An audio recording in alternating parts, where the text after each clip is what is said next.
Om Agyanatimirandasya Gyananjana Shalakaya Chakshurunmilitam Yena Tasmai Shri Guruve Namaha. Translation once again.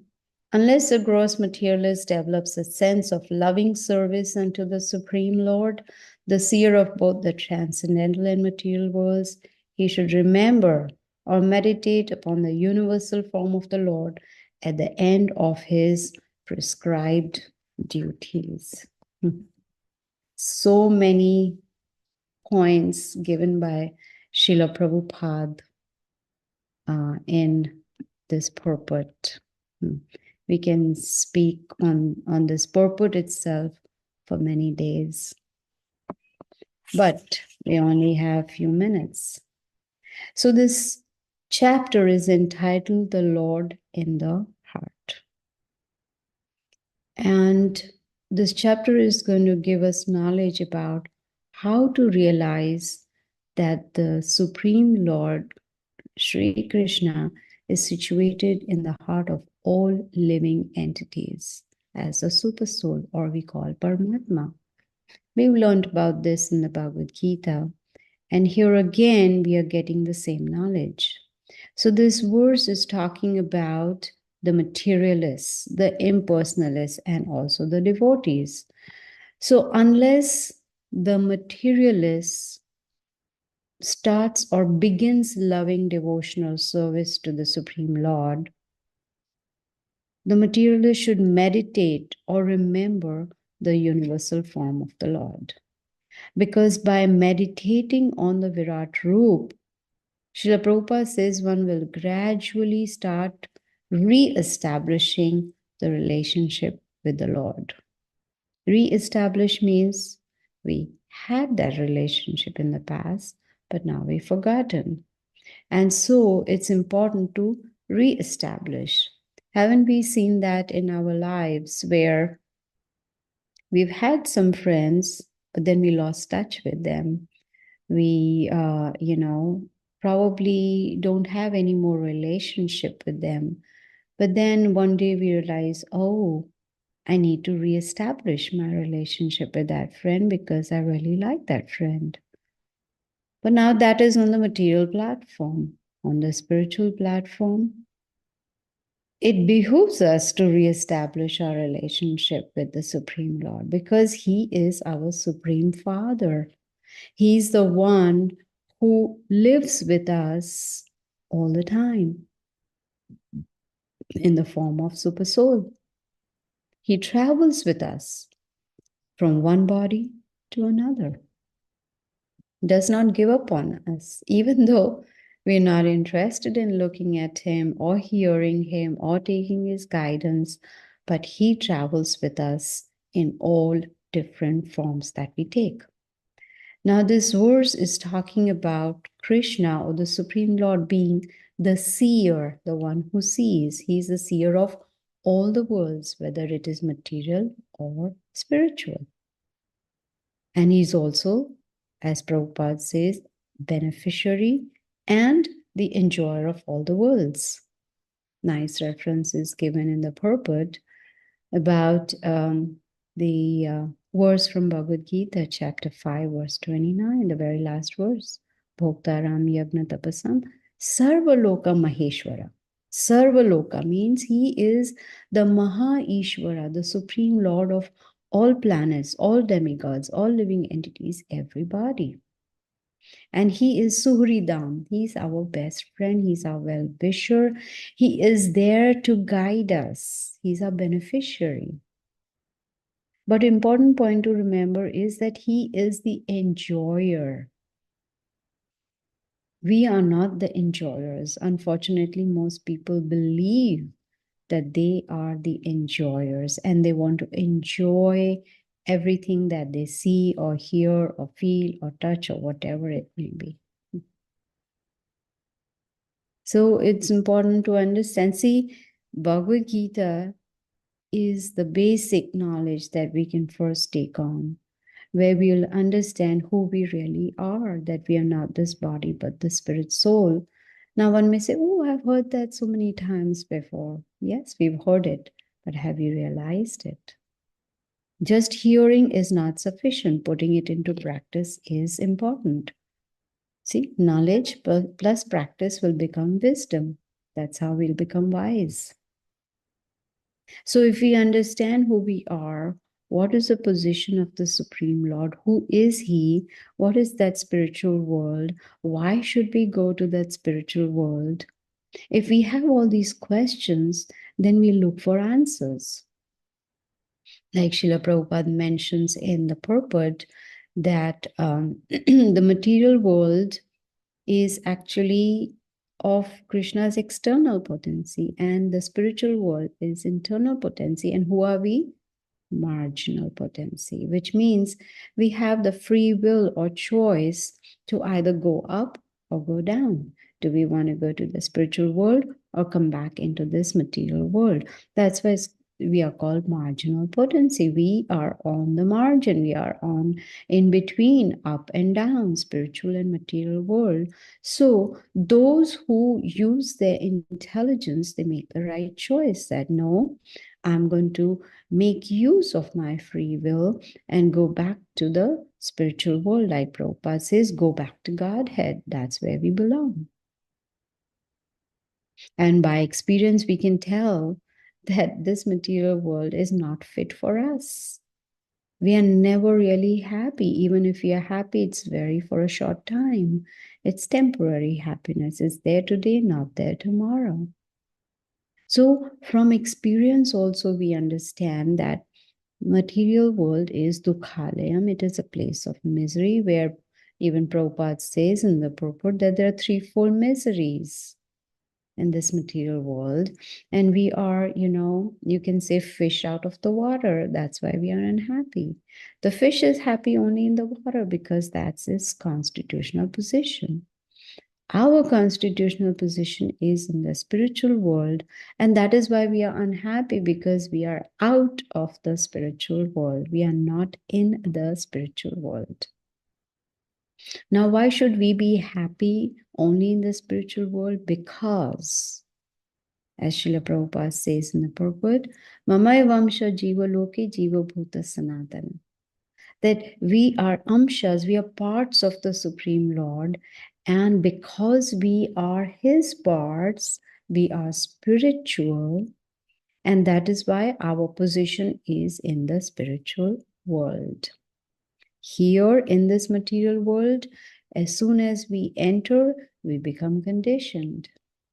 A very nice example can be that the rainwater is pure, but when it drops on an area which is very muddy, the water also becomes muddy. That is our situation. I'm not saying we are muddy, but I'm giving an analogy so we can understand that we are pure by nature. But when we come into the material world, we become conditioned. Now, this condition needs to be removed. And Srila Prabhupada has given us the process by which we can become unconditioned again, which means come to that pure state, which is our original position. You see? And why is conditioning happening? Because we've forgotten the Lord. We've forgotten we have a relationship with Him. And that is why we are conditioned, which means we believe I am this body and I'm going to live forever. But Krishna, being our Supreme Father, He has given us the scriptures so that we can take on this knowledge, get guidance from a bona fide spiritual master, associate with devotees, follow the process, and revive our original constitutional position, where we understand what is our relationship with Krishna and become qualified to go back to Godhead. But unfortunately, most people are not interested. They feel they are very happy here in this material world. They don't mind the miseries that are happening. They don't mind all the problems and obstacles.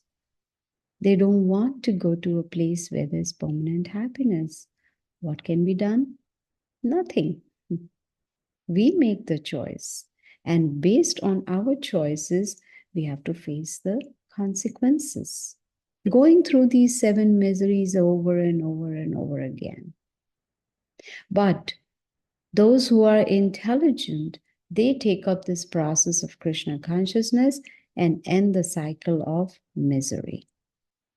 Those who do not want to take, it could be they don't want to, or it could be no one has really approached them with the right knowledge. No one has given them the guidance. Because there is no proper guidance, they are suffering in the cycle of birth and death again and again. And they are not even aware of how one should perform the activities, right? Karma. Most people know this famous word called karma, but they don't really understand the real meaning. And Bhagavad Gita teaches us, chapter 3 and 5, how we should perform our activities. Do a karma, which means follow the instructions given in the scriptures, and at the same time, not crave or not try or not look or want to enjoy the fruits of those activities. No. See, Krishna tells that we are entitled, we are supposed to perform our prescribed duties, but we are not entitled to the results of our activities. The results belong to Krishna. So unless one understands how karma works, unless one understands what to do, what not to do, one will continue in this cycle of birth and death again and again. Manushyanam sahasreshu. Out of thousands, only one will try for perfection. And out of thousands who have attained perfection, Krishna says, hardly one knows me in truth. So how can we be successful then if it's so very difficult? Well, when Krishna will see our sincere endeavors on the spiritual path, he's going to help us. We get this opportunity. See, why is it that today, on a Monday, when we could be doing so many other things, we are hearing Srimad Bhagavatam? Why? Because we are fortunate, because of our good fortune, because of our past piety, we have this opportunity to hear Srimad Bhagavatam. But again, we also have a choice. We can choose, well, who's going to waste time on hearing Srimad Bhagavatam? Let me do something else which is important. So we are those fortunate souls who have got this opportunity to be on the spiritual path. But the question is, now what? Now that we have got this opportunity, now what? Well, an intelligent person will take this opportunity very seriously and not casually. Bhakti is not casual at all. And Srila Prabhupada, in the purport, he mentions, what is the purpose of human form of life? The purpose is to engage in service to Krishna and endeavor only for bare minimum necessities. Do we really think about it? Whenever, when we go out shopping or when we, want to buy something, do we really think about it? Oh, is this necessary? Is this a necessity or is it a luxury? We don't really think about it. We just go with the flow. I have this desire, so I need to get it. Somehow or the other, possess it. How many possessions are we going to carry? Narad Muni says that if one wants to go back to Godhead, one cannot have a heavy luggage with them. Cannot. It cannot. They have to be very light, which means not many possessions. Because if we, keep collecting and collecting and collecting, I want this and that, then it's going to be like chaos. And then, of course, we have to have yard sales or garage sales, and just start clearing and throwing off stuff.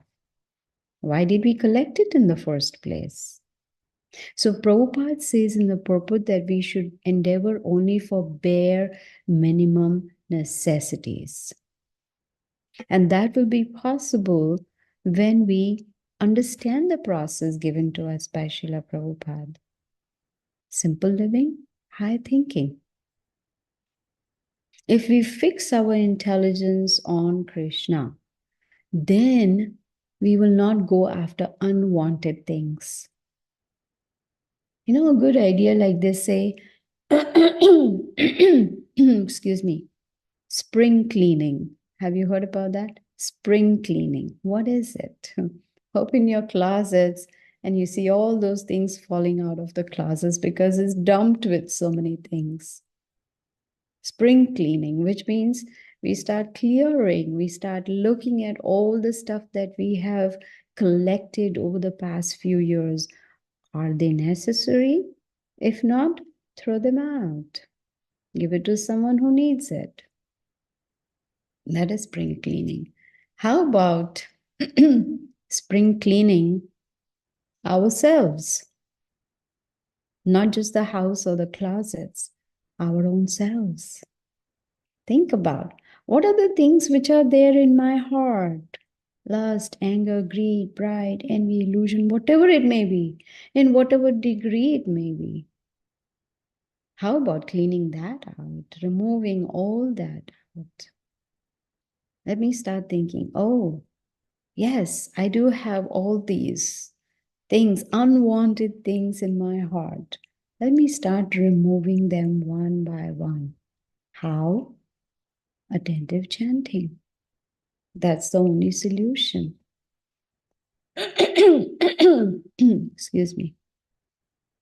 You see, we are like fish out of the water.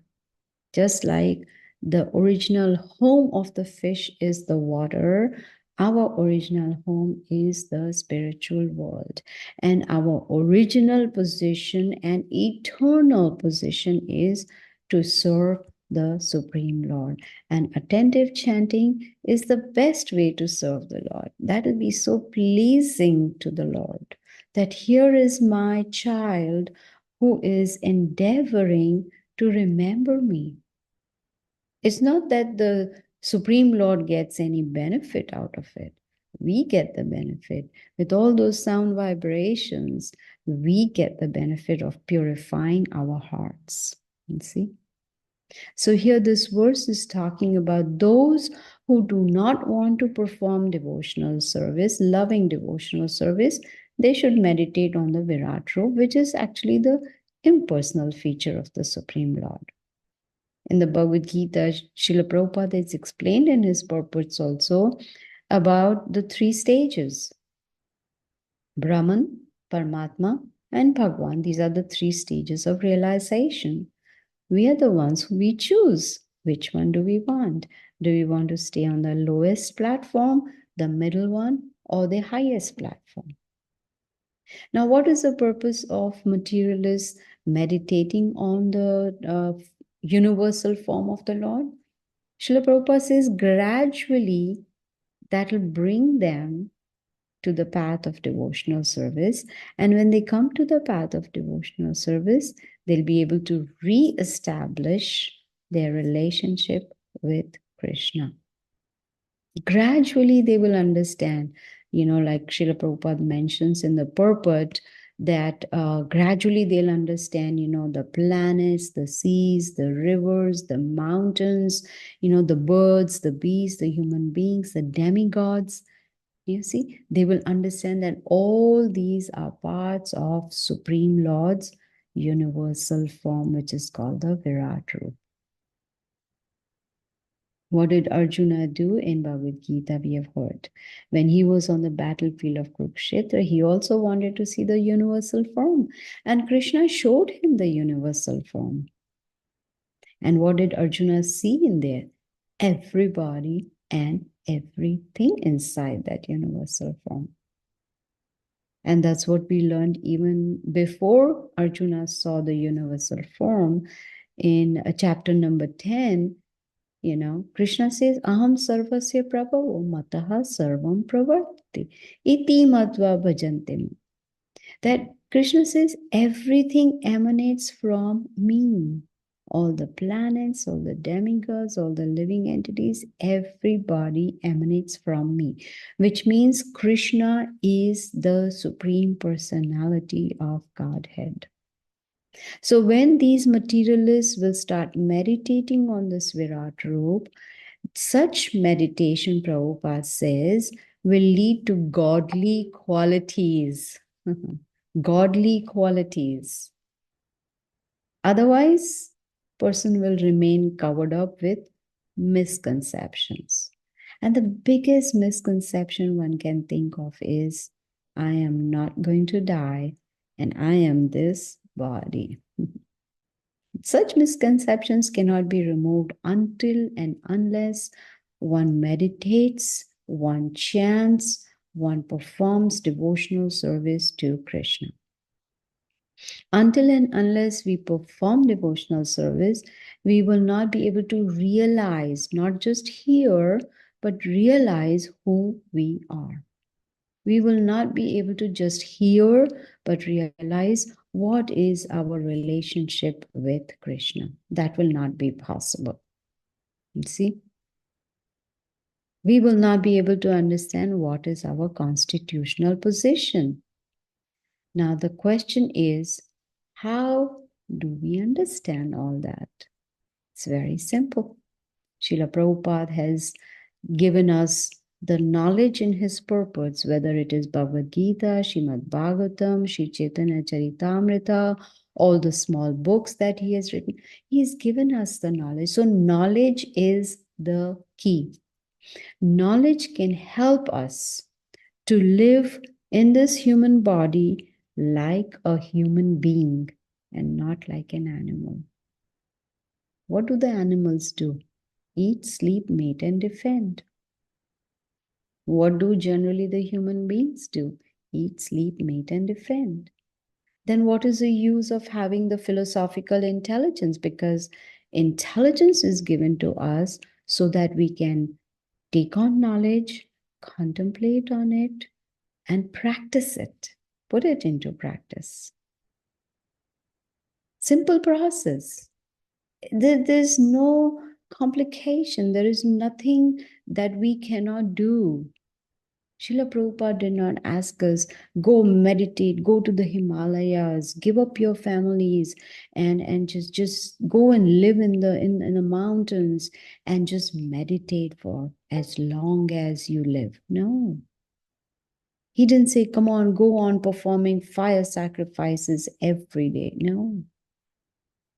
He did not ask us, come on, do elaborate deity worship, all the jewelry that you have, the precious stones and diamonds and rubies and emeralds, just donate them in the temples and, do elaborate worship.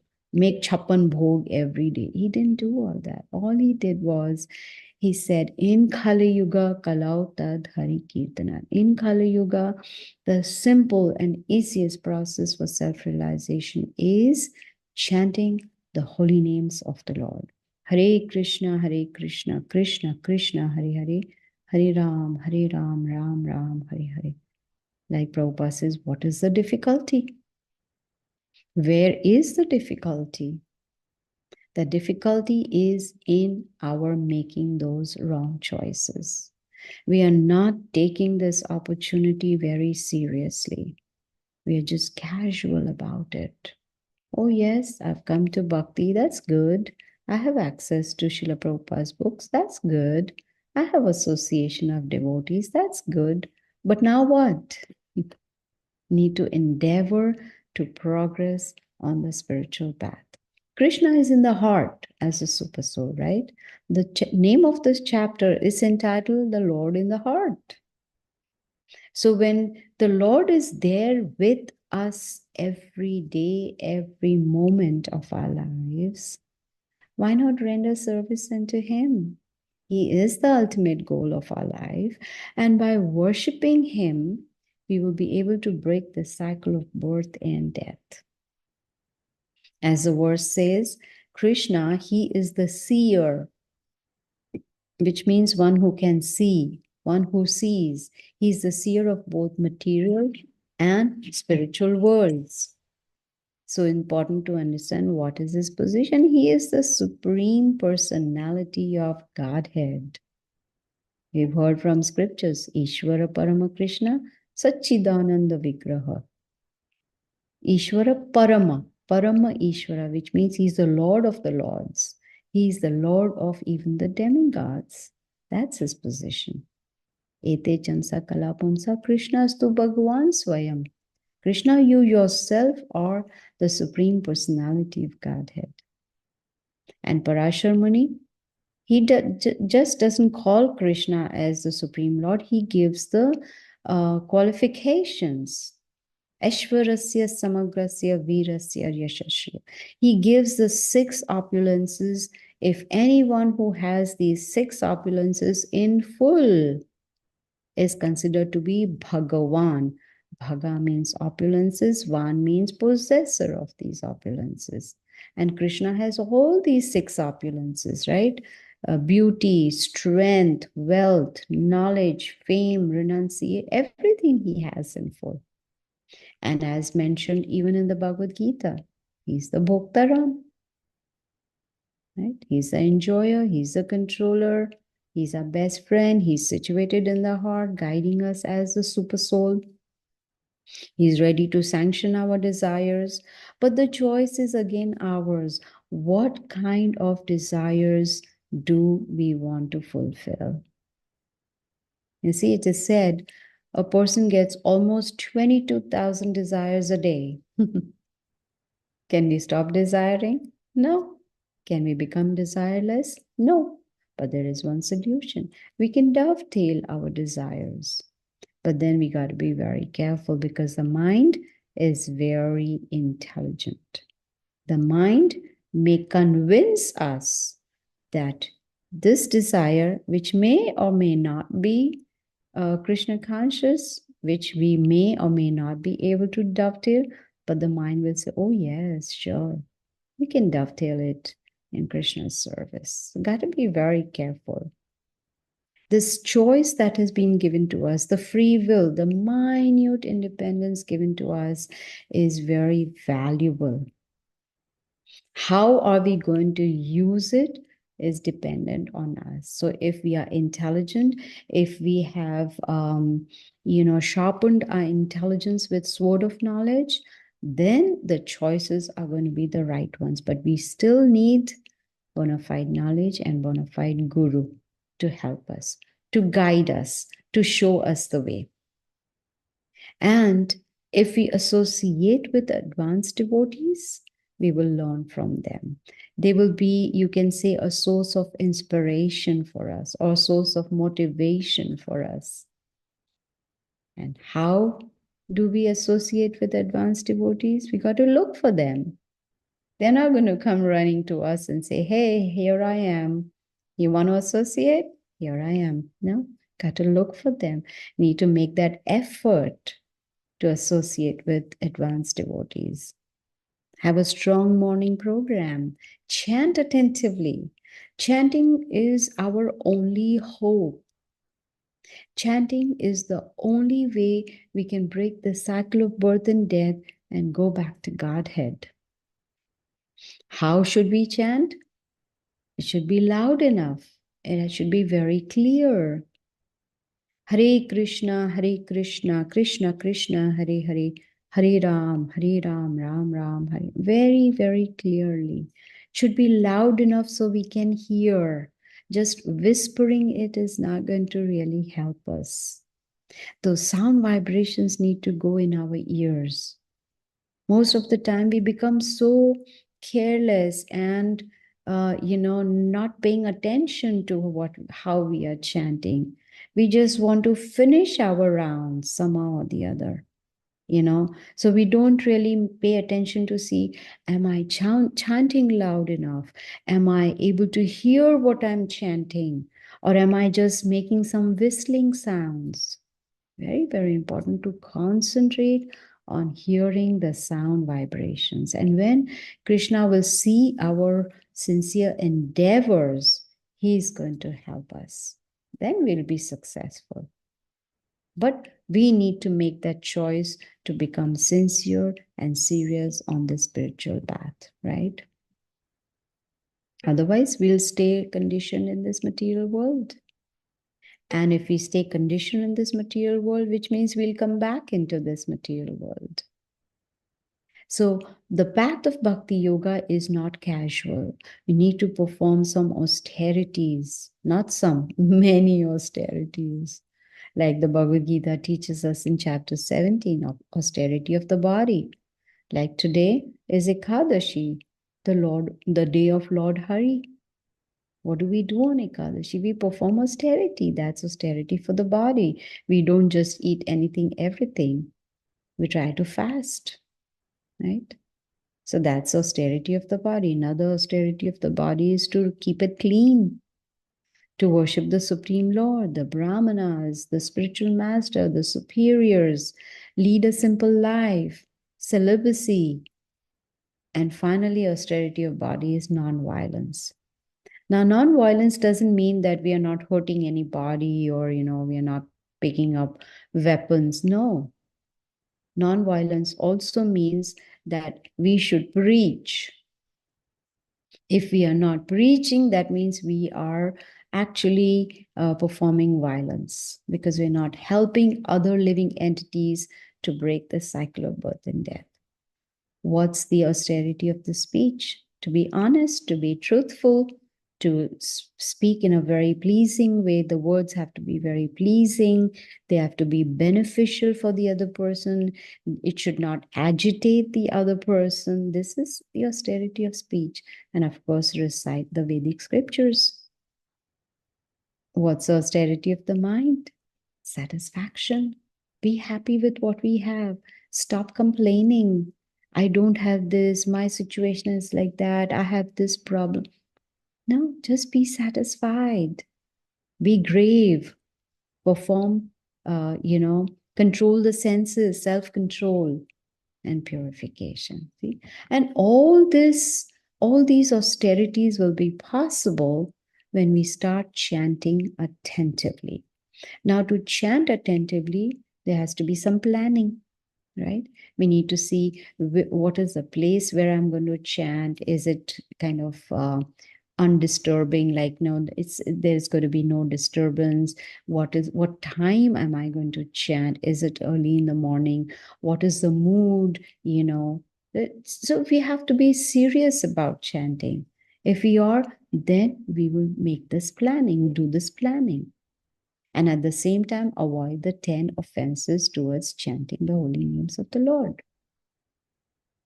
So the path of, the path of bhakti is simple, and it's very pleasing to Guru and Krishna. Like Prabhupada says, this process is simple for simple, complicated for complicated people. So if you remember the golden rule, smartavya satatam Vishnu, vismartavya na jatuchit. Always remember Krishna and never forget Krishna. And how do we reach that stage if we haven't yet reached? By attentive chanting. And see, that's the process. So the verse once again, unless the gross materialist develops a sense of loving service unto the Supreme Lord, the seer of both the transcendental and material worlds, he should remember or meditate upon the universal form of the Lord at the end of his prescribed duties. So I'll end here. Thank you. Hare Krishna. Hare Krishna. Thank you very much, Mataji, for this very nice lecture. Every time that you give a lecture to us, somehow or other you stress the importance